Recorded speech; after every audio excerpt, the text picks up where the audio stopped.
I'm Stephen A. Good afternoon, everybody. Welcome to the latest edition of the Stephen A. Smith Show, coming at you as I love to do every weekday over the airwaves of ESPN Radio. That's 710 ESPN LA. That's 98.7 FM New York City. And, of course, nationwide over the airwaves of ESPN Radio. Sirius XM style, Channel 80. Number to call up, as always, is 866-729-ESPN.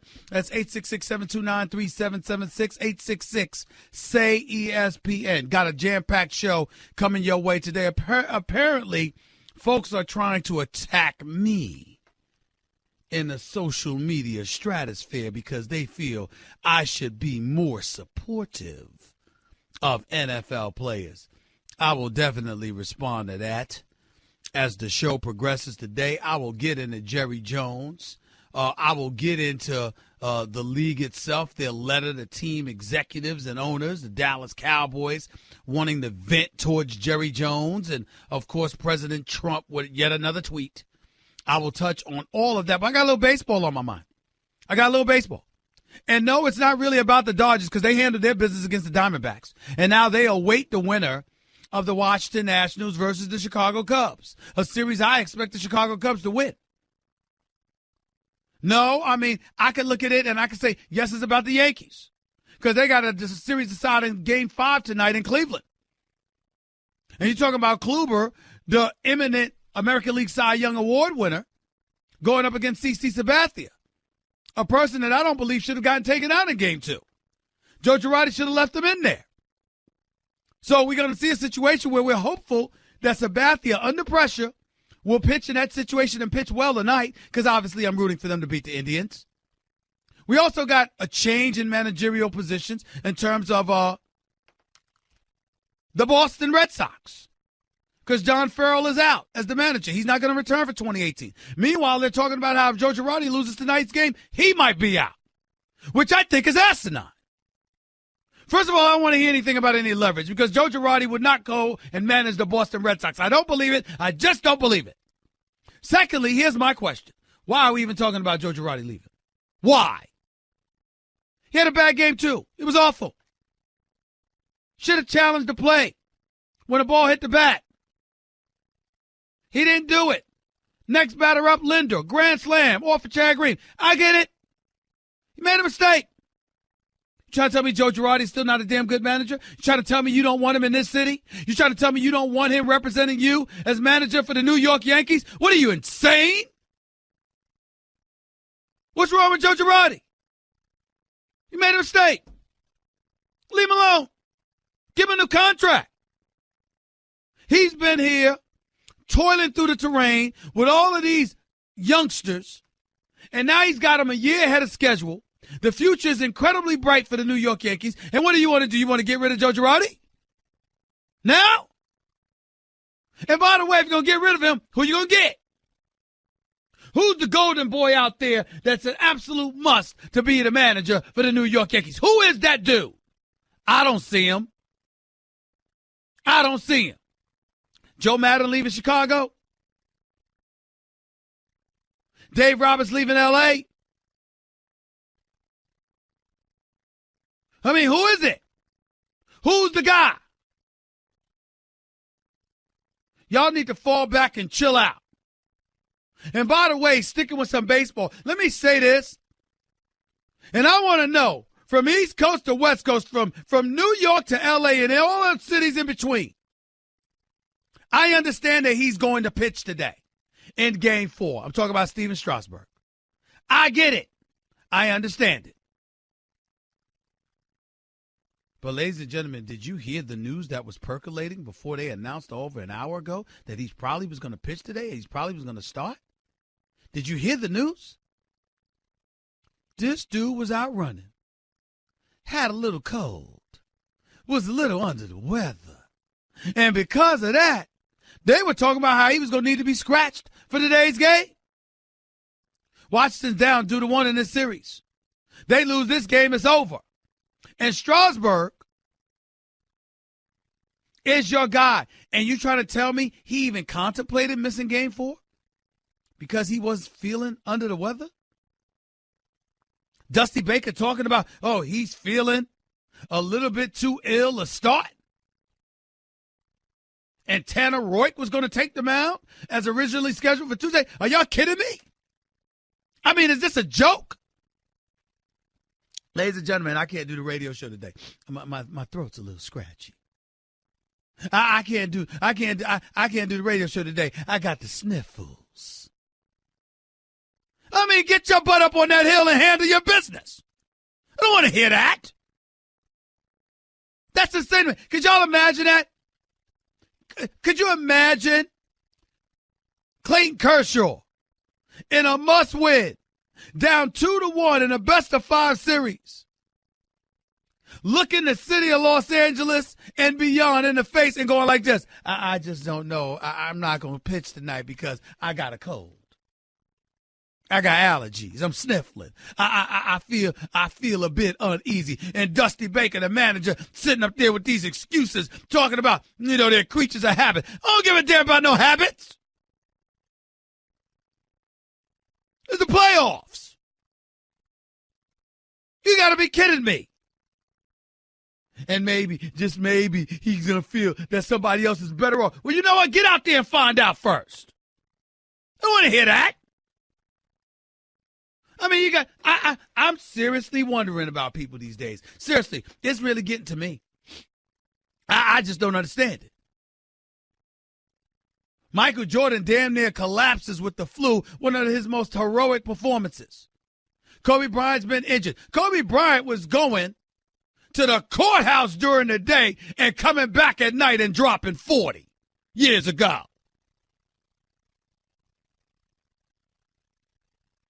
I mean, you really? This is actually a conversation?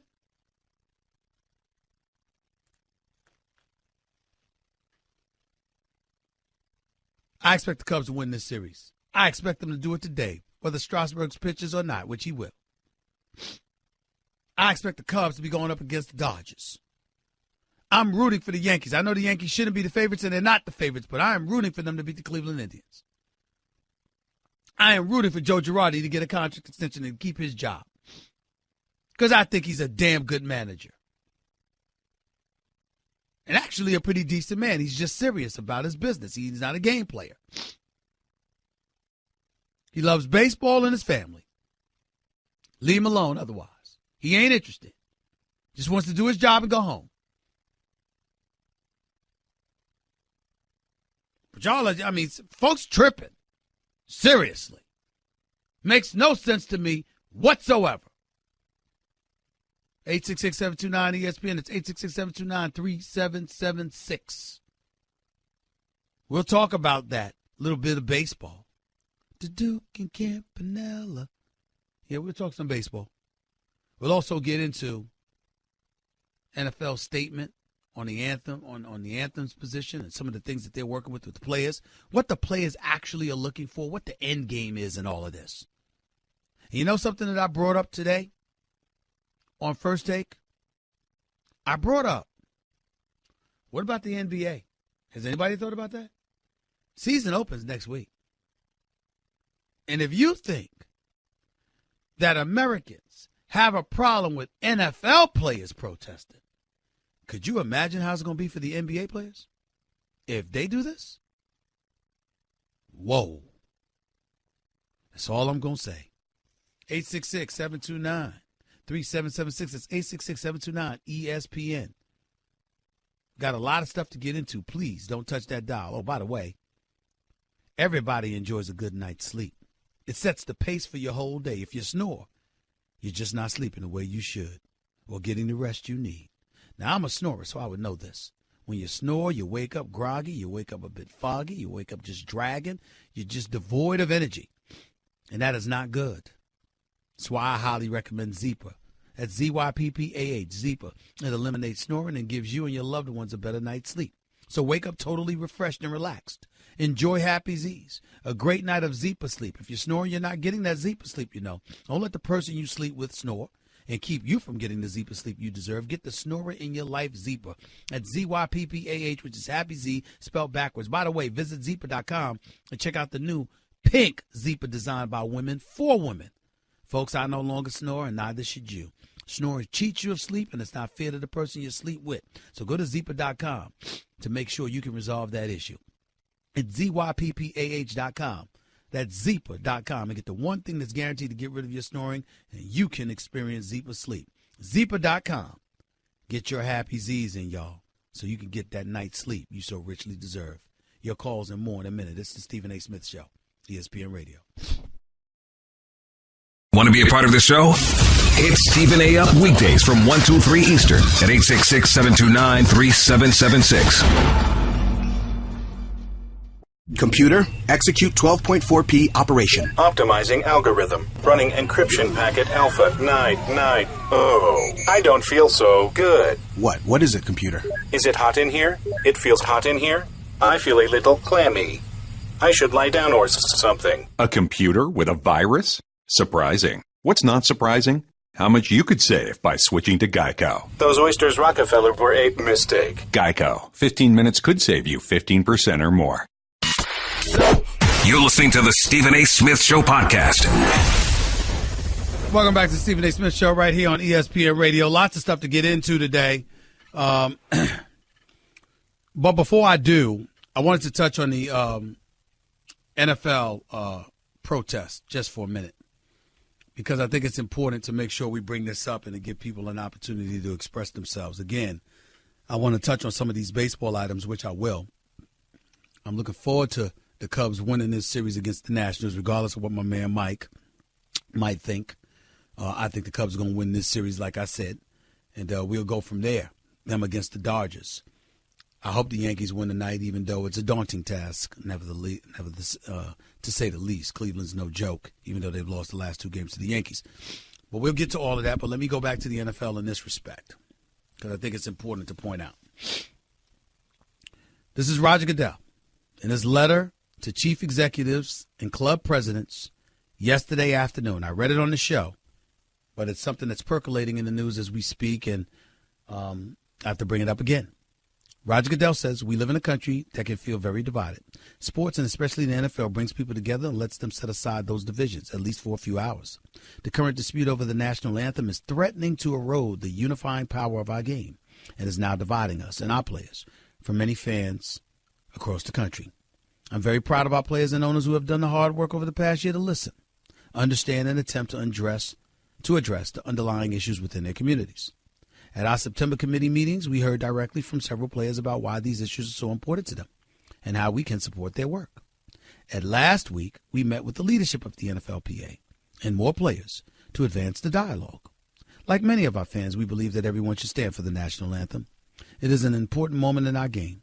We want to honor our flag and our country, and our fans expect that of us. We also care deeply about our players and respect their opinions and concerns about critical social issues.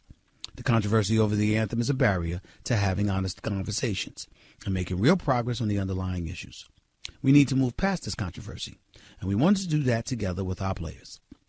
Building on many discussions with the clubs and players, we have worked to develop a plan that we will review with you at next week's league meeting. This would include such elements as an in-season platform to promote the work of our players on these core issues, and that will help to promote positive change in our country. We want to ensure that any work at the league level is consistent with the work that each club is doing in its own community, and that we dedicate a platform that can enable these initiatives to succeed. Additionally, we will continue the unprecedented dialogue with our players. I expect and look forward to a full and open discussion of these issues when we meet next week in New York. Everyone involved in the game needs to come together on a path forward to continue to be a force for good within our communities, protect the game, and preserve our relationship with fans throughout the country.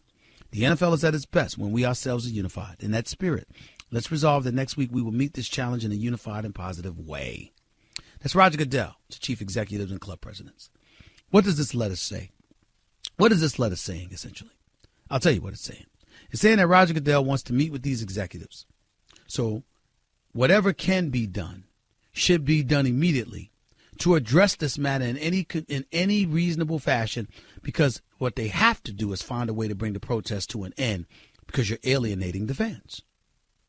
That's what he's saying. Revenue is being lost. Ratings are dipping. It's a concern for the National Football League, who's usually very, very proactive. That's what he's saying. And he's making it incumbent upon executives and owners to come together and do what they can. If you're the players, this notion, these idiots out here that believe that I have a problem with players protesting, you haven't been listening to me. What I have a problem is the futility associated with it. Because you see, if we're being honest and we're being real about this, Kaepernick kneeled, a few people kneeled. Where the hell was everybody else? Nobody else was doing it until Donald Trump called y'all SOBs, which made it more about Trump and the narrative he was trying to create than about Colin Kaepernick, who had spoken out adamantly and eloquently about the issue himself. Inequality, profiling, police brutality, all of those things were things that he spoke about. Oh, by the way, Colin Kaepernick kneeled. Last time we checked, and all the bylaws and anything else you want to come up with as it pertains to the national anthem, and it's not insulting. It would be insulting to consider Marshawn Lynch beast mode insulting. That would be insulting. Because during one game, if I remember correctly, he was sitting down eating a banana. Nobody said anything. He hadn't stood for the national anthem before. Nobody said anything. But Colin Kaepernick takes a knee. Suddenly we got a problem. My issue is, and remains the fact that at some point in time, it's got to be an end game. What exactly are you trying to accomplish? Because kneeling has to have a message attached to it. And it can't be we're not SOBs. And it can't be our president is this, that, or the third.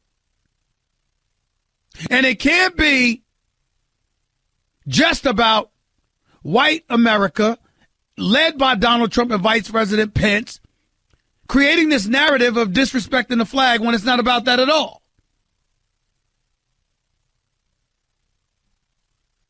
At some point in time, you as a player got to recognize that they're successfully changing the narrative. So you got to come up with a solution.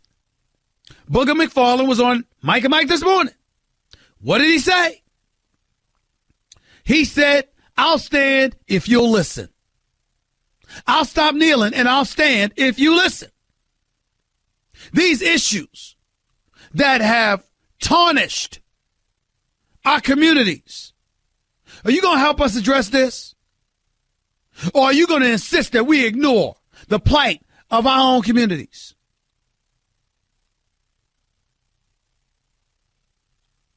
That's what he's saying he would say to the owners, like Jerry Jones. In all likelihood, players within the Dallas Cowboys organization who confronted Jerry Jones this morning, according to reports, may have said the same thing. Jerry Jones is saying it's about the bottom line. And guess what? I can sit up here and tell you for a fact, I don't like the position that Jerry Jones took at all. Here's the problem. He's perfectly within his right to do it. Jerry Jones is a billionaire owner. He is not black. He is white. He's from Arkansas. Jerry Jones doesn't know anything about racial oppression and profiling and police brutality. Chances are he doesn't care. So why are we in such shock and dismay and awe at the notion that he's lost and that he doesn't get what other people less fortunate than themselves get? Isn't that the issue with most billionaires? Now, that doesn't mean you stop kneeling. It doesn't mean you stop protesting. But what it does mean is you got to have a game plan. And it can't just be about kneeling while you let others control the narrative and take one away from you. So anything that lends itself towards us revisiting the conversation that Colin Kaepernick tried to instigate, I'm all for. If it's just kneeling just to be kneeling during NFL Sunday games, I don't blame folks for sitting there saying, I ain't paying to see that. And guess what? Neither is the NFL. That's why they're about to have this meeting. Because first of all, they ain't going to blame them. And even if they did, how you going to tell people how to spend their money?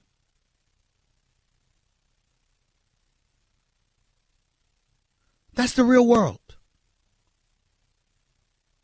Accept it and act accordingly from that premise, understanding that's what it is. Now, some people going to be out there, but man, please, if the NFL got to lose money, they got to lose money. Those are usually people who are broke and want everybody broke just like them. People that are about the business of success engage in successful habits, which usually entails winning in games instead of complaining about how you lost it. 866-729-ESPN. That's 866-729-3776. Your phone calls and more up next. Keep listening. It's live with the Stephen A. Smith Show, ESPN Radio. Guess what? You're in the middle of the Stephen A. Smith Show podcast. Damn it, I mean it! Back to the phones we go, or to the phones we go right here on the Stephen A. Smith Show, ESPN Radio. The great Tim Kirkjian will be on with us to start off hour number 2 with all of these baseball playoffs going on, so it's real interesting to get to talk to him. But until then, let's get to the phones at 866-729-ESPN. Let's go to Sal in Brooklyn. You're live with Stephen A. What's up, Sal? Stephen A., always bringing the thunder, my good man. How are you? And my condolences to you and the family, my man. Thank you, man. Go ahead. Always. Hey, you know what? Even if Girardi's gone, we could deal with Willie Randolph. There's somebody out there that'll do the job that you're going to say, you know what, maybe you're right. Is he okay for the team? Yeah. If they trade him, are they going to go downhill? No. So let's just see what. Hey, Sal, let me ask you this question. Let me ask you this question, Sal. I will say this. Willie Randolph deserves a job. I will say that. That's a good call on your part. Here's my flip side to it. Has Girardi really done anything to deserve losing it? No. Let me hear me out now. You think with that Game 2 blunder, you think George would have let him get on a plane to come home? Hold on. No. George Steinbrenner would not have tolerated it, but George Steinbrenner fired Billy Martin 3 times. Did Billy Martin deserve to get fired 3 times? Absolutely. No, he did not. Not 3 times. Not 3 times, Sal. That was their shtick. Come on, Sal. That was their thing. Sal, that was their thing, but I'm saying I didn't ask you whether or not it was their thing, Sal. I said, did he deserve it? No, he didn't. All right, then. That means George Steinbrenner wasn't always right. So just because George Steinbrenner would get rid of Joe Girardi doesn't mean that he would be right in doing so. No, absolutely. But if you take the pulse of the Yankee fan, it's a 50-50 with Girardi. It's not like if it's 75-25. It's 50-50. So there's somebody out there that could take that spot and grow with these kids. I don't believe that Joe Girardi should lose his job. I really don't. Not with these kids being a year ahead of schedule. I think he's done a great job managing this ball club this year. They're ahead of schedule. They've gone against the Indians, who are widely recognized as the best team in baseball, despite the Dodgers finishing with a better record during the regular season. And the Yankees have pushed them to the brink of elimination. I think he deserves credit for that. I'll give him his credit. But again, when I see panic in the dugout, when I see him managing with analytics. He messed up in game 2. He messed up in game 2. He messed up in game 2 season. You know, he shows a lot of panic in that dugout. He don't show a lot of comments. It's okay. Well, you know what? I disagree with you. Wait, Sal. I disagree with you about panic. I think he is the way that he is. He does that stuff all the time. Plays the numbers games, overmanages, micromanages at times. That's true, but it's not like he panics. That's just who he is. That's the way he's been. Hey, can I get on the end for something real quick? I promise. Hurry up. You are absolutely right. You're right when you're saying, let's not be part of the problem. Let's be part of the solution. When Trump threw his 2 cents in, he was just trying to throw in patriotism, but he's throwing in his nationalism. Folks, listen to this guy. He's being very divisive. Do something about it, whether it's not showing up on his golf courses, not buying his wife's clothes. Be smart. Do something about it in a positive way instead of going about it in a negative way and hurting the optics of the game, where these players want to attack owners, but they're the ones that are going to end up losing in the long run because they're off pulling in some nice dollars. Don't cut your nose off to spite your face. Come up with the right solution, and you're right on point with that, Stephen. Gotcha, Sal. Appreciate it, man. Thank you so much. Mike in Denver, you're live with Stephen A. Talk to me, Mike. What's up, big man? What's going on? Good. I got a question for you. Why don't you explain to me how the hell your star pitcher, Steven Strasburg, don't want to pitch because of a damn cold? Hey, man, you know that wasn't nothing but a ploy, man. And Dusty Baker sitting up there making an excuse for. You know that wasn't nothing but a ploy, man. Oh, don't give me no ploy. Don't give me no ploy. You got a press conference talking about victim of habit, Mike. Come on. Okay, how we go from not pitching to all of a sudden pitching? Well, damn it, because it was a damn cold. He didn't break his leg or something, so he had the sniffles. You got to be kidding me. Okay, I tell you, you got to be kidding me. What's wrong with some Claritin?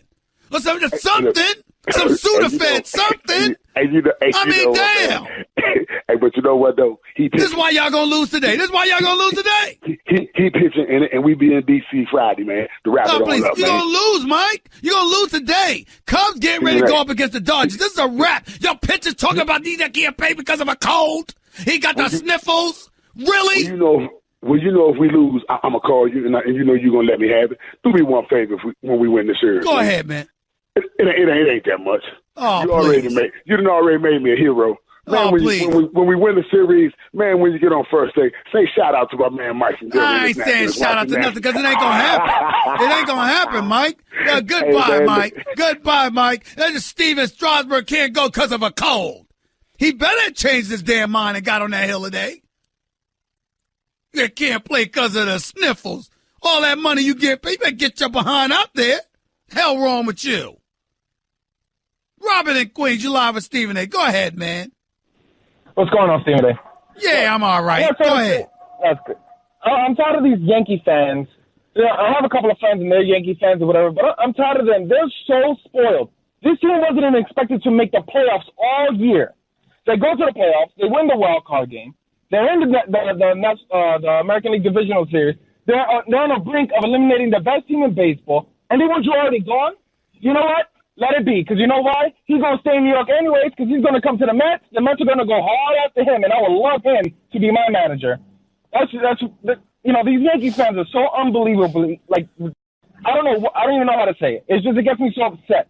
You know, I've been a Mets fan my whole life. My father's been a Mets fan his whole life. Oh, see, that's where that's not right there. That's where your real misery's coming from. Don't blame it on Yankee fans. It's them damn Mets that let you down. You thought that with DeGrom and Syndergaard and Wheeler and Matz and the crew that y'all were going to be back up in here. But the season was a disaster, and you're back to being a moribund franchise you usually are. Yeah, that's what's really going on here, Robin, and you're miserable over it, so you're trying to take it out on the Yankee fans. But it's really the Mets that you should be screaming about and crying about, not the Yankee fans. Don't hate on Yankee fans because they spoiled. They have a right to be spoiled because they do things your franchise won't, and that's win consistently, and that's the problem. Into our team, into our team, and then help us out. Because now we have a whole bunch of money. We can sign a couple of players, make our team a little bit better. Hopefully injuries don't hurt us, and see what's going on. But these Yankee fans, man, when I tell you, let's see, man, next year when Aaron Judge ends up only hitting 30 home runs, then they're going to be like, let him go. Look. Shut up. Stop it. Bye.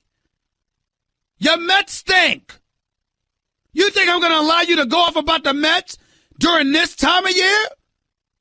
When for the most part over the last 50 years they've been allergic to October baseball? Go someplace. Got a couple of World Series, but that's about it. Stop. 866-729-ESPN. That's 866-729-3776. Back with more of your calls before Tim Kirkjian comes on in a minute. You're listening live to the Stephen A. Smith Show, ESPN Radio. Give Stephen A. piece of your mind. He is sorry. Call him weekdays from 1 till 3 Eastern. I mean, just trash. At 866-729-3776. Guess what? You're in the middle of the Stephen A. Smith Show podcast. Damn it, I mean it. Let's go to Tate in L.A. You're live with Stephen A. Talk to me. Yes, sir. Can you hear me? Yes, I can. Okay. Well, your dog barking doesn't help, but go ahead. Let me put him out. Come on, go outside. Okay. I just wanted to tell you what my Mount Rushmore of sports commentators are, if you don't mind. Go ahead. In boxing, I like Al Bernstein. I've been listening to boxing since the 1950s. I remember watching fights before Hurricane Carter came on. Sir, with all due respect, you said you wanted to give me your Mount Rushmore. You can't give me a story after each one of them. You got to tell me who your Mount Rushmore is. I got calls on the line, but you got to tell me who your Mount Rushmore is. It's four of them. Who are they? That's Al Bernstein for boxing. Okay. Magic Johnson for basketball. Okay. Vin Scully for baseball. And Okay. last is Stephen A. Smith for contemporary issues and sports, obviously. Well, thank you, sir. I'm honored. I appreciate that. Thank you very much. Your show. Thank you so much, sir. Please keep listening. I really appreciate the kind words from my heart. Thank you so much. Let's go to Ed. You're live with Stephen A. Talk to me, Ed. Morning, Stephen A. I got 3 points I'd like to make, and the first one is about the elephant in the room that everyone seems to be missing on this. The anthem. Go ahead. National anthem. I'm going to ask you a question, and you don't have to answer it right now. You can answer it later. This morning, you guys said something about education, and I think that's the one thing missing as far as when this song was written and the removal of one verse, does it make it any less racist today than it was the day that Francis Scott Key wrote it? And should it even be sung at sporting events or any other event? You know, Colin Kaepernick opened up a can of worms when he did this, and the issues have went all different directions. But if you educate yourself as a black man and as a black person, this song was written against us. Okay? And so, well. First of all, Karen Hunter, Sirius XM channel 126 every weekday from 3 to 6 p.m.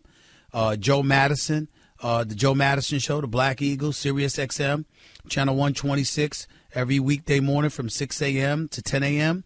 Along with a bevy of other peoples have pointed this out on numerous occasions. So if it wasn't known prior to Colin Kaepernick, it certainly has been known, echoed, articulated repeatedly throughout the last year or so, sir.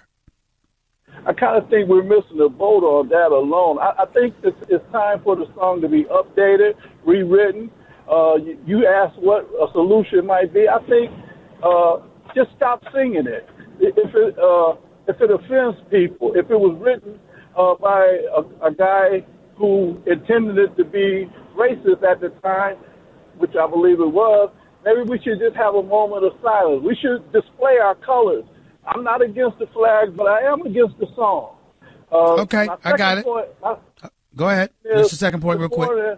This morning Booger made a comment about standing we up. We know what comment Booger McFarland meant. I already said that. Okay. What's your comment? I disagree with him in the sense that it's equivalent to Martin Luther King telling Rosa Parks to get on the back of the bus and sit down and shut up. We'll eventually get to move up and sit on the front.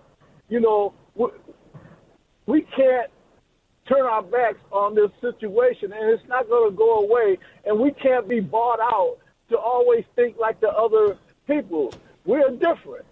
There's a difference between... I got you. Like, you understand what I'm saying? I got you. No, thirdly. You've gone on long enough. I heard your point. I appreciate your comments. Thank you so much. Rennell, you're live with Stephen A. Talk to me. What's up?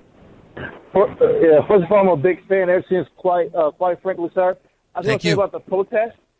And we have to give Roger Goodell his social genius because the protest is working.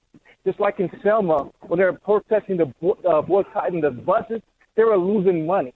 So Roger Goodell is trying to, like, before they get to the point where, like in the NBA, where there were just rumors of the players were going to not play the playoffs, which they would lose a lot of money if that would have happened.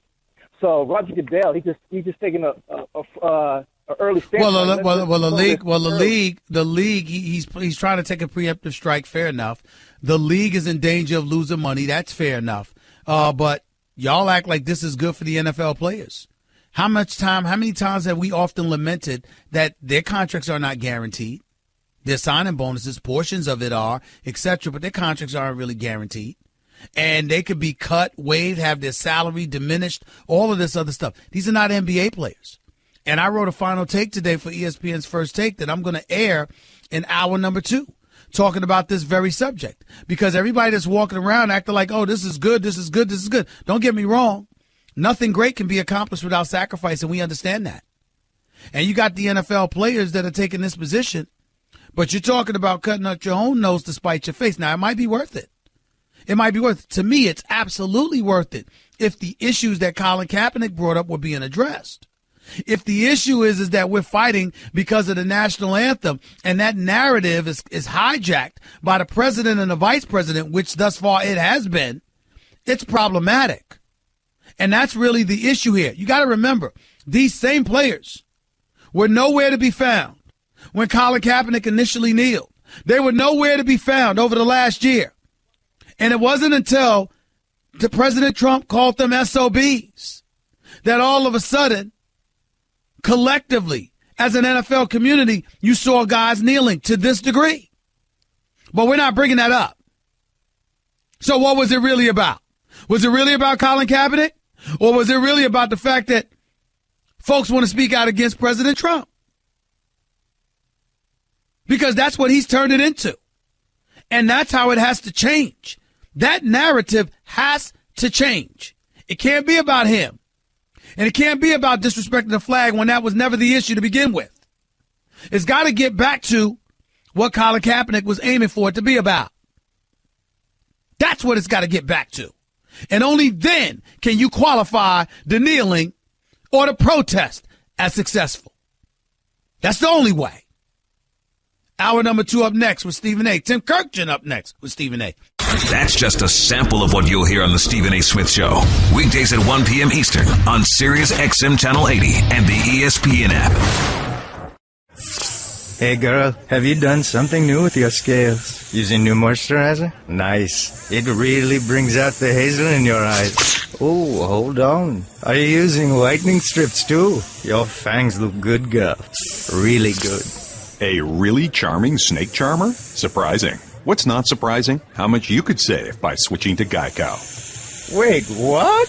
Have you been doing Pilates too? Geico. 15 minutes could save you 15% or more. Want an easy way to see if you could save money on car insurance? Geico gives you 3. Call 1-800-947-AUTO. Go online to geico.com or stop by the Geico office nearest you. 3 ways you could save 15% or more. This is the Stephen A. Smith Show podcast. I'm Stephen A. Hour number 2 of the Stephen A. Smith Show here with you over the airways of ESPN Radio, Sirius XM, Channel 80. Always my honor and privilege to have my next guest on the line today. Baseball analyst and insider extraordinaire, the one and only Tim Kirkjian for the family, ESPN right here with Stephen A. What's up, Tim? Good afternoon. How are you, man? I'm tired, Stephen A. I had a busy day today, and it got a whole lot busier with John Farrell's firing and the Steven Strasburg saga. But I got 2 great games coming up today to fire me up. I can't wait to watch both of these today. Well, first of all, you always seem fired up. Secondly, you do a phenomenal job of covering these games, and definitely you do a great job with the news. I had to have you on today because first things first, with Farrell out as the Red Sox manager, was that warranted? I know they just lost to the Houston Astros, but was that warranted? Should this come as a shock to any of us? It's not a shock, and it's not warranted, but this is how it works today, Stephen A., especially in Boston, okay? He won a World Series there, and he became the first Red Sox manager to finish in first place in consecutive years since 1915, 1916, and yet that's not enough in Boston when you lose in the first round of the playoffs 2 years in a row and don't look very good doing it. And then, of course, he had the David Price, debacle on his resume. He had the whole Apple Watch thing on his watch. And you put all of that together and you acknowledge that he's not a great strategist and he had lost some of the guys in the clubhouse. You put all that together and you get fired. And yet at the same time, that resume does not deserve a firing, not with what he has done there. But Stephen A., this is Boston. The rules are different there, and you better win there or you're going to go. Well, refresh my memory and a memory for my audience. What was the David Price debacle involving John Farrell? Well, with David Price, he took on Dennis Eckersley, Hall of Fame baseball player and one of the broadcasters, on a team flight. And he basically, tore into him and said, "You're terrible and we hate you around here." I'm paraphrasing here. Yep. But what that did was that kind of divided the team. It was a big distraction. It just kind of showed exactly how thin-skinned and how ultra-sensitive this Red Sox team is. And that, to some degree, falls upon the manager. Maybe a great manager steps in and says, before it ever gets to that point, look, he's a broadcaster. He works for the team. We're not going to jump him, okay? We don't do that here. Maybe you can blame John Farrell to some degree for that, but it was just another distraction, another reason that we looked at this Red Sox team this year, Stephen A., and wondered, are they having any fun doing this? They're in first place. They're going to win 90 games. They don't look like they're enjoying this, and that was just one of the reasons why. Tim Kirk, you're right here with Stephen A. on ESPN Radio. One of the other things that we need to discuss, because it makes no sense to me, this noise about Joe Girardi and how this could be it for him as manager for the New York Yankees if he loses tonight. From the days of A-Rod to Jeter retiring or needing to retire but not retiring and have to manage through that terrain, to fusing young players with older guys and juggling decaying players and what have you. Joe Girardi seems to me to be a damn good manager. I understand he messed up in Game 2, but come on, is this really justified? Is this really possible that he could end up being going to?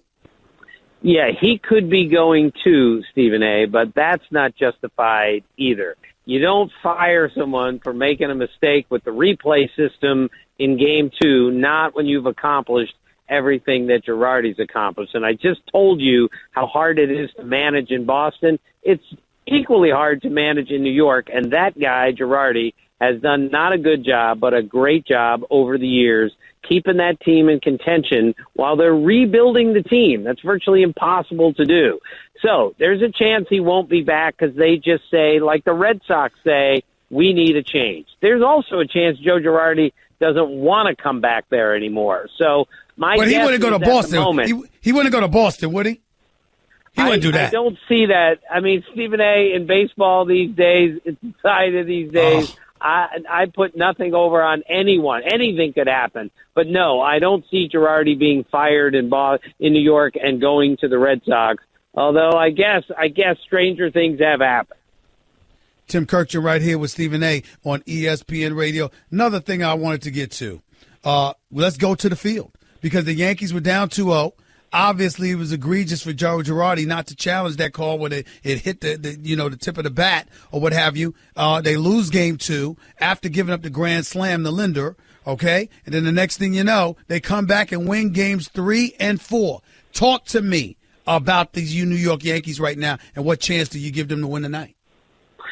Well, I like Corey Kluber tonight. I picked the Indians at the beginning of the series in 5, and I'm sticking with it. But Stephen A., it's possible that something really special is going on with the Yankees right now. I've heard this from more people than you know, and people in the know think maybe there's something going on here with the Yankees, the way that they contended when they weren't supposed to, with the whole Judge thing, the way they've come back in the postseason. It's been an amazing year for the Yankees in a lot of ways, and better things are ahead.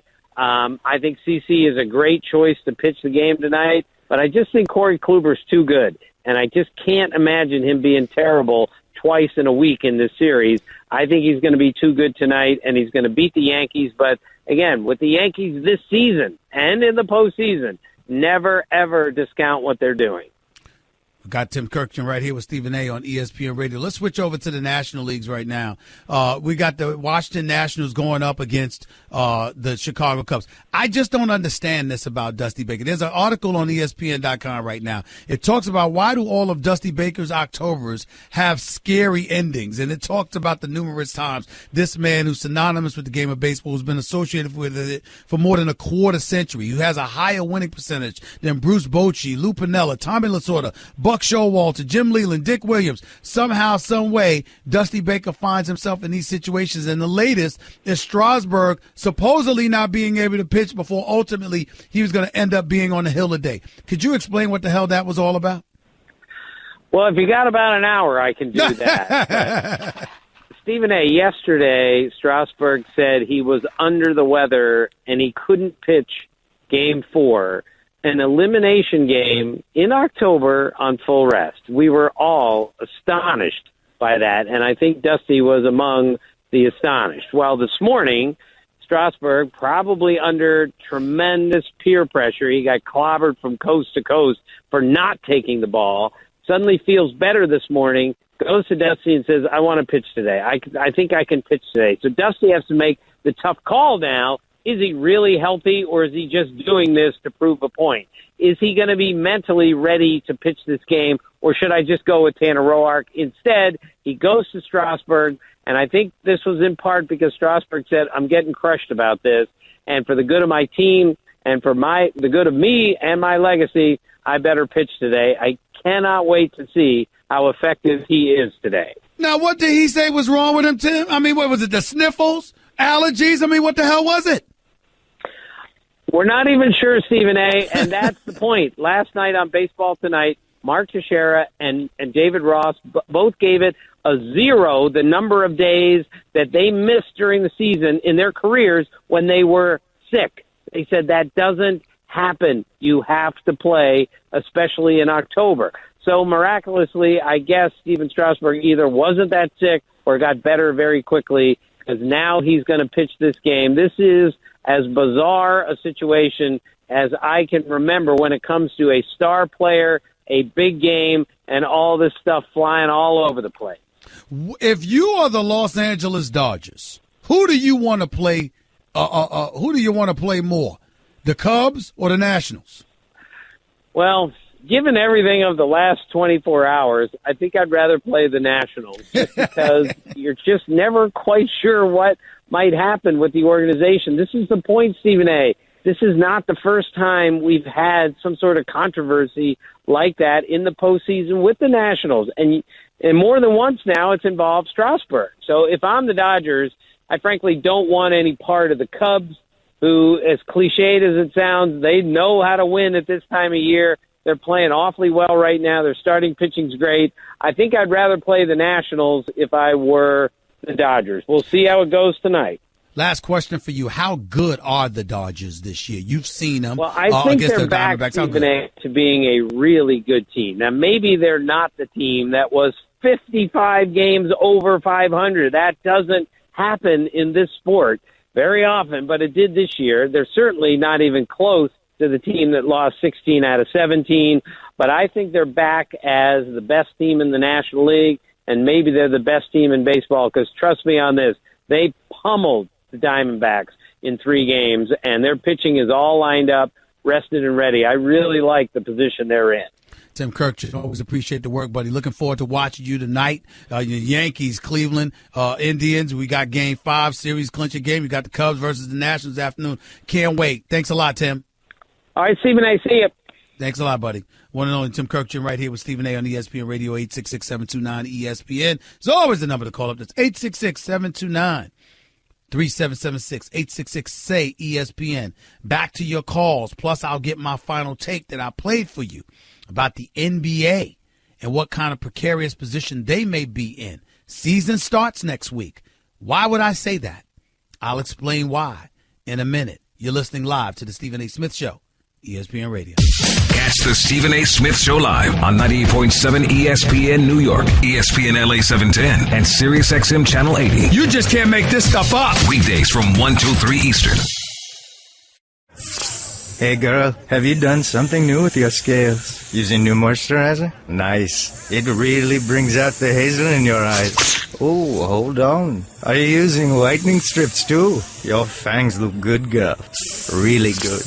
A really charming snake charmer? Surprising. What's not surprising? How much you could save by switching to Geico. Wait, what? Have you been doing Pilates too? Geico. 15 minutes could save you 15% or more. You're listening to the Stephen A. Smith Show podcast. Ladies and gentlemen, certain things happen in life. Like, we sitting up here, and thanks again, first of all, thanks again to Tim Kirkjian coming on the show, breaking down these baseball playoffs for us, how wild and crazy everything seems to be at this particular moment in time. But let me transition back to the protest because of this issue. Ladies and gentlemen, you remember that Miami Dolphins offensive line coach that got busted snorting some white powder substance with a $20 bill just the other day? And then he had to resign the next day. Remember that story? Well, the reason why he got busted, because I don't know if it was FaceTime or whatever he was, but he was talking to some honey that presumably he was messing with. All right? And he was talking about how I miss you and all of this other stuff, and I ain't going to go into the details. But, and he's like, I'm missing doing this with you too. And then he did what he did. Right? So the woman ultimately released the footage, the video. Ladies and gentlemen, Chris Forrester is his name. The woman showed up on Dan Le Batard's show. Do you know why she says she released a video of him sniffing the white powdered substance I firmly believe and deduce was cocaine? Quote, to expose inequalities in the system. So she's a stripper that clearly snorts some of that white powdered substance. We don't know what it is either. He's on video talking to her and talking about, I'm going to miss doing this with you too, baby, while he's snorting the white powdered substance with a $20 bill. And she talking about, I released it to expose inequality. You don't understand how people can sit up there and just scratch their heads sometimes at some of the stuff that happens? Really? That got something to do with inequality, huh? All right. I'll figure it out. I mean, I'm not the brightest candle on a birthday cake, but I ain't stupid either. I'm at a loss. I'm at a loss as to how one has something to do with the other. How does you exposing a dude sniffing white powdered substance? I guess she's talking about the hiring issues within the NFL of black coaches. I don't know. I'm just at a loss. 866-729-ESPN. Let's go back to the phones. Joey, you're live with Stephen A. Talk to me. Hey, how you doing, Stephen A.? Joey from L.A. here. I'm all right, man. Go ahead. So I want to say I agree with everything you've said about Girardi so far on today's show and why I believe he deserves to keep his job. Okay. The way the Yankees were able to bounce back from that Game 2 loss to now force a Game 5 in Cleveland, to me shows that Girardi has these guys believing in his philosophy. They have exceeded all expectations. Why can't they just play? Like, for example, does philosophy have something to do with Aaron Judge, smacking a 2-out 2-run double? Does philosophy have something to do with Sanchez hitting a home run? Does philosophy have something to do with Todd Frazier hitting a double? How come they can't just play? And if the team didn't believe in their manager after the egregious error he made in Game 2, they would have just sat into a corner and laid down in Game 3. But not only did they win Game 3, they've won Game 4, and now we've got a Game 5 for a chance to go on to face Houston in the championship series. Okay. All right. I appreciate the call. You might be right. I don't know about it. You might be right. Let's go to Jay. You're live with Stephen A. Talk to me, Jay. Hey, how you doing, Stephen A? I'm all right. Go ahead, man. All right, so first I want to say, before I talk about your Yankees, I want to say Kaepernick is like that friend you go to the bar with, and he get into a fight and you help him. He about to get jumped and you help him and he run off. We ain't heard nothing from Kaepernick. I didn't agree with him, but then he made me a part of his cause because of the community that I come from.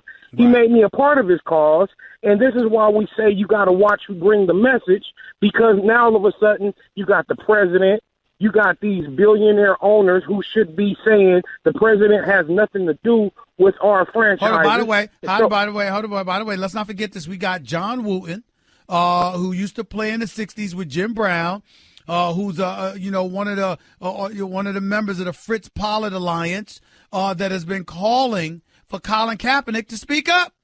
He said, "Where have you gone? Where have you disappeared to, Colin Kaepernick? Where are you hiding?" That's what he has said.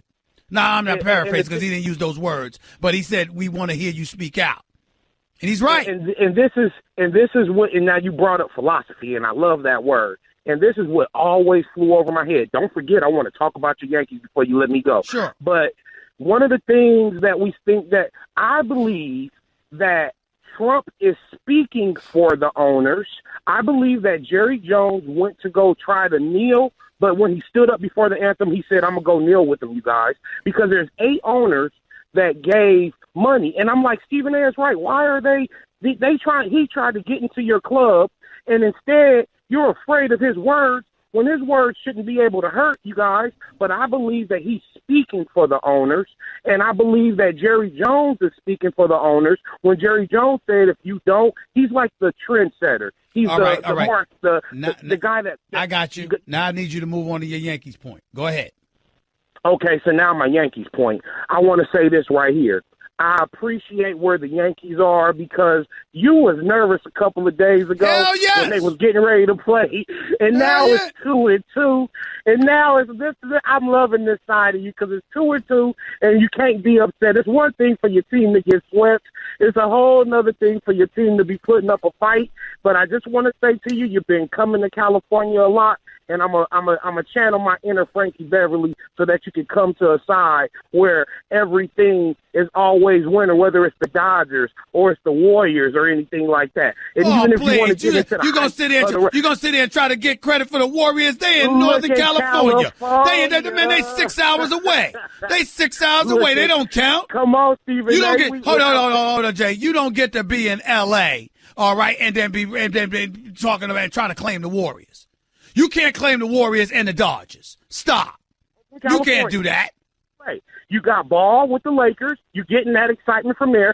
You know what? The Lakers are probably gonna stink. You realize that, right? But you do realize the Mets stink, right? You do realize that the Giants stink, right? Not only do I realize it, I don't care.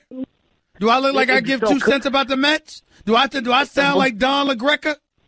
You do realize the Yankees supposed to be on to Houston right now, right? You do realize that manager blew it, right? Look, man, we gotta go. I don't have time to listen to your nonsense right now. There's a game 5 tonight. You have a better argument if you call with this tomorrow. There's a game tonight, baby. It ain't over yet. Fat lady hasn't sung. It's 2-2. Gotta go. Peace.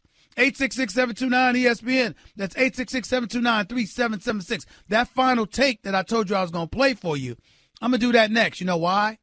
Because everybody's talking about the NFL with protests. What about the NBA? Season does start next week, you know. And unlike the NFL players, these players got 9-figure salaries. Guaranteed. Who knows what they're going to do? Who knows? I'll talk about that and more up next with Stephen A., ESPN Radio. Guess what? You're in the middle of the Stephen A. Smith Show podcast. Damn it, I mean it! Everybody's been talking about the NFL. NFL games, NFL protests, NFL Jerry Jones. Players meet with him today because they had a problem with Jerry Jones' stance. All this stuff got in the way of my baseball talk. My baseball playoff talk, particularly with the Yankees going up against the Indians tonight. And I'm picking the Yankees to win, damn it. Because I believe. But having said all of that, people have been spending so much time talking about the NFL. They haven't been talking about the NBA, which opens its regular season next week, Tuesday night in Cleveland, Boston, where Kyrie Irving shows up to go up against the Cleveland Cavaliers and LeBron James. So I took the liberty of addressing why you should be thinking about the NBA as it pertains to these NFL protests. On my final take on ESPN this morning, listen up. NBA players have been pretty close to brilliant when it comes to social issues in recent history. From the Miami Heat getting pictured wearing hoodies, to players wearing I Can't Breathe T-shirts following the death of Eric Garner, to the collective ire they displayed in helping to oust former Los Angeles Clippers owner Donald Sterling after he was caught on tape sounding like a plantation owner on a tirade because his mistress liked talking to black people. The NBA's record is pretty pristine these days.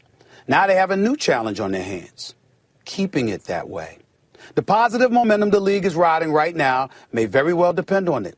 Take notes, ladies and gentlemen. Right now, the NFL is the #1 sport in America.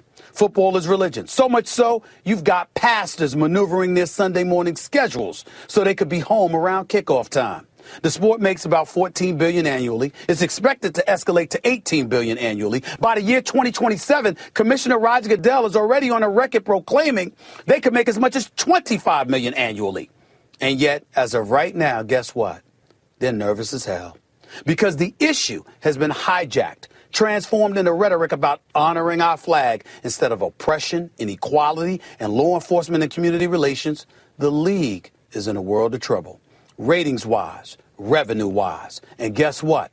The NFL isn't even considered a black league despite the numbers.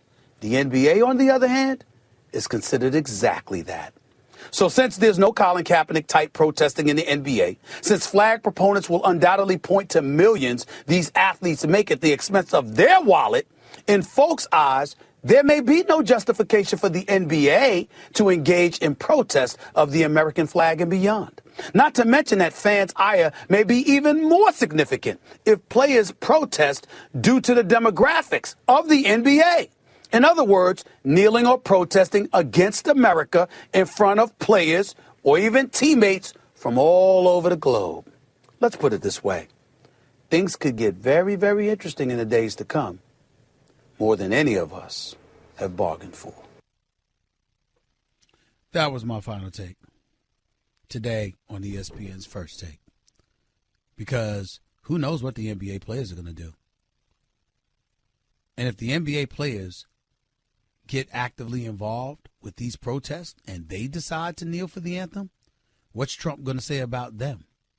What is LeBron James' response going to be like? How about Steph Curry and beyond? How about Greg Popovich? And oh, by the way,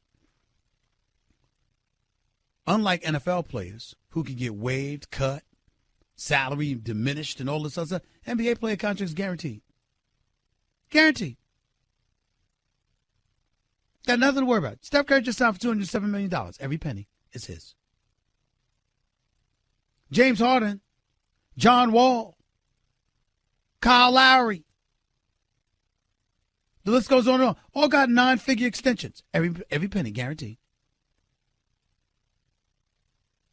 But if you are patrons out there that are so adamantly opposed to these athletes having these positions, and you decide not to patronize the product of the brand,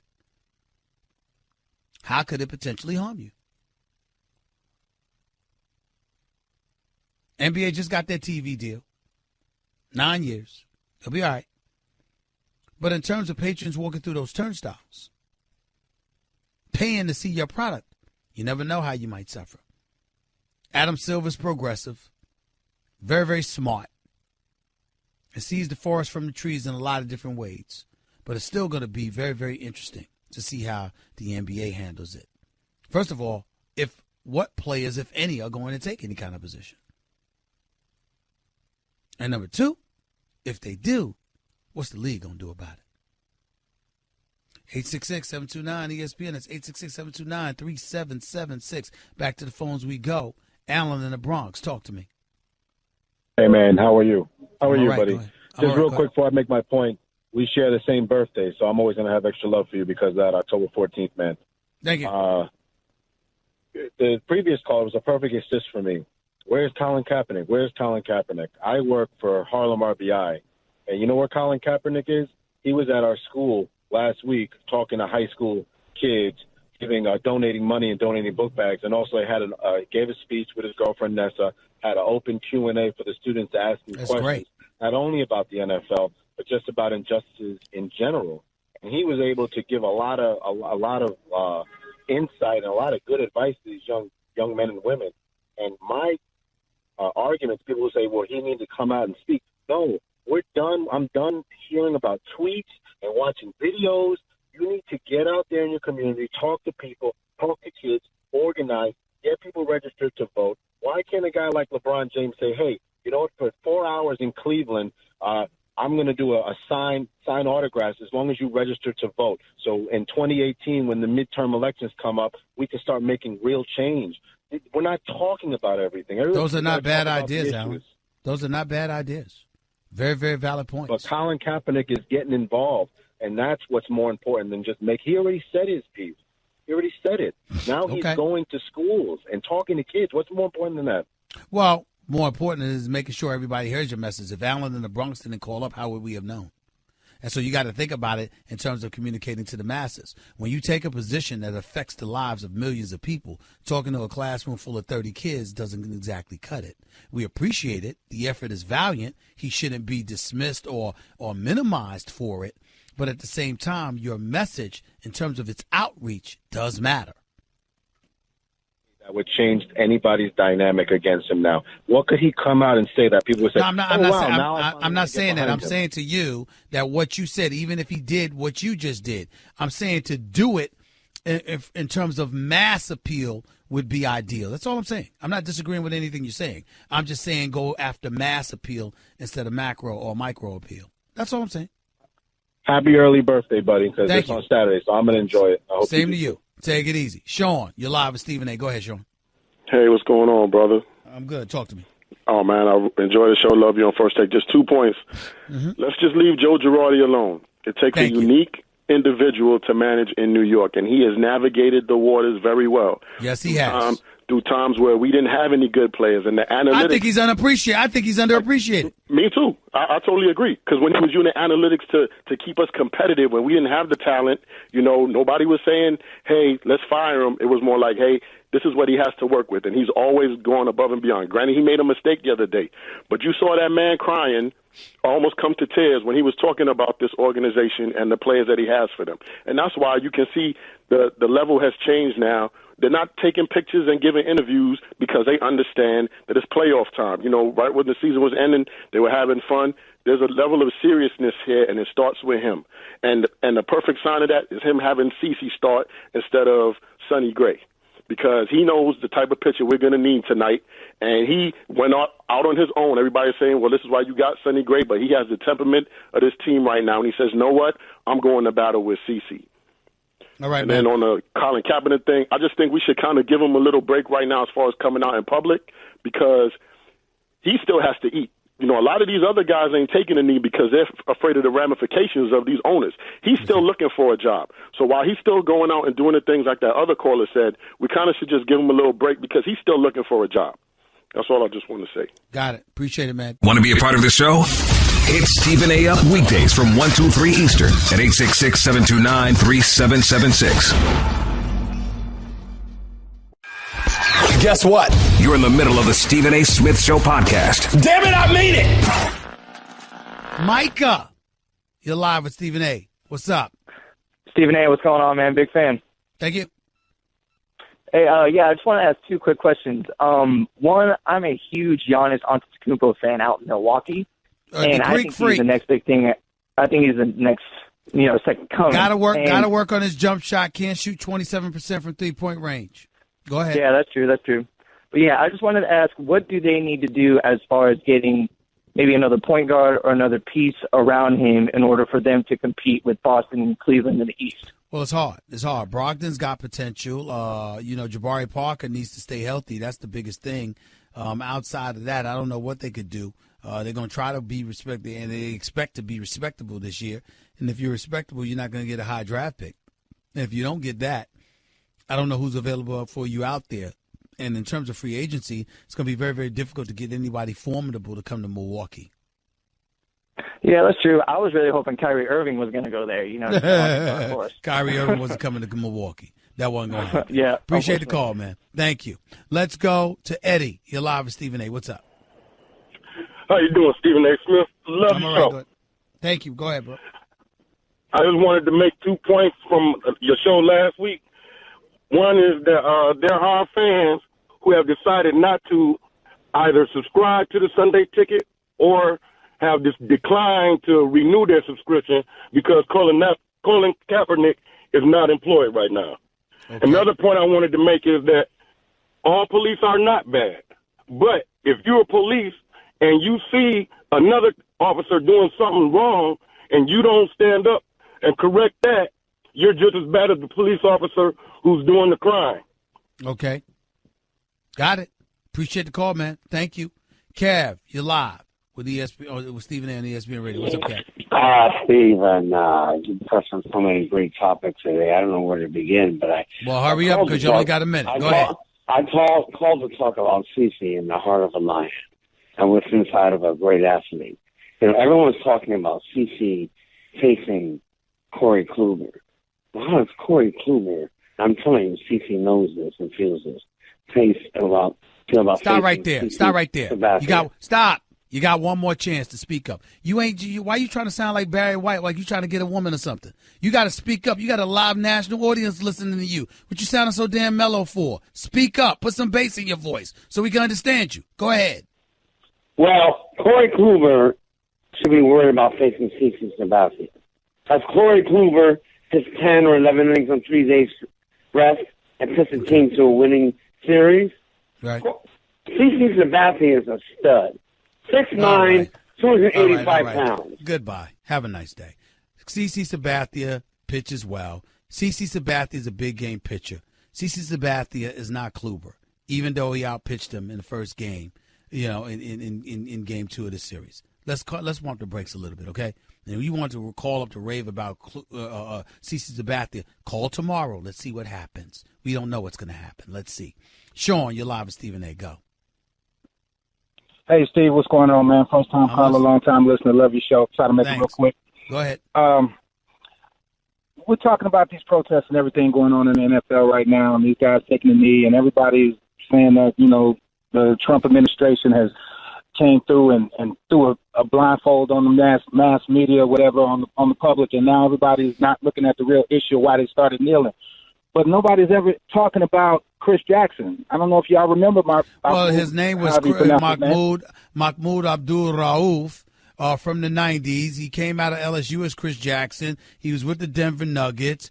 He refused to honor the national anthem and what have you and represent the flag. And, Commissioner David Stern pulled him to the side and told him you can't do that. We have a hard standing rule that you got to stand for the national anthem in the NBA. If you're not going to stand, stay in the locker room. And right, he obliged. And he was blackballed. He was blackballed. The same thing that they're doing to Colin Kaepernick. I don't care however they want to sugarcoat it. They're blackballing the man. It is what it is. I'm very anxious to see how LeBron James and the rest of the guys that are ambassadors in the league today are going to come out. I seen LeBron with the T-shirt on the other night in the Which is why I wrote what I wrote. Which is why I wrote what I wrote. I got to run. I appreciate the call. Thank you.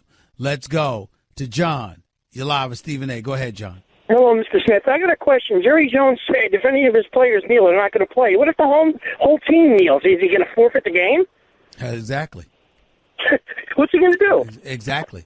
Which is why players had to have a meeting with him today. It's going to be real interesting to see what comes of it because they met with Jerry Jones this morning. Even had a meeting. I'd say, okay, let's go out in the field and do what we got to do. And then all of a sudden, when it starts, kneel. He's not going to lose all that revenue, believe me. Got you. I appreciate the call. Thank you. Jordan and Cali, you're live with Stephen A. Go ahead, Jordan. Hey, Stephen A. First-time caller. Just wanted to make 2 points real quick. You only got 30 seconds. Go ahead. Sorry? You got 30 seconds. Talking about the Chargers. Last week you were saying why Chargers fans aren't coming out to fill the stadium in Carson. Those ticket prices are way too much, man. Like, as a Chargers fan myself, I would love to go to a Chargers game, but those ticket prices have to come down. I got you. What's your second point? The second point is on Jemele Hill. I know you can't really speak on it, but as far as Facebook and Twitter, Snapchat and Instagram, whether you are an ESPN commentator or you work at McDonald's, stop giving your employers reasons to look into things. I'm 30 years old. I'm a millennial, as they consider me, and I got off social media once I figured out that employers could go. I got you. We hear you loud and clear. Not a bad point that you made either. We got to get on out of here. I'll be back 22 hours from now. The Yankees will win tonight. That's what I'm predicting. And the Cubs will win today, too. 22 hours. Peace and love. That's just a sample of what you'll hear on the Stephen A. Smith Show. Weekdays at 1 p.m. Eastern on Sirius XM Channel 80 and the ESPN app. Hey girl, have you done something new with your scales? Using new moisturizer? Nice. It really brings out the hazel in your eyes. Oh, hold on. Are you using whitening strips too? Your fangs look good, girl. Really good. A really charming snake charmer? Surprising. What's not surprising? How much you could save by switching to Geico. Wait, what? Have you been doing Pilates too? Geico. 15 minutes could save you 15% or more.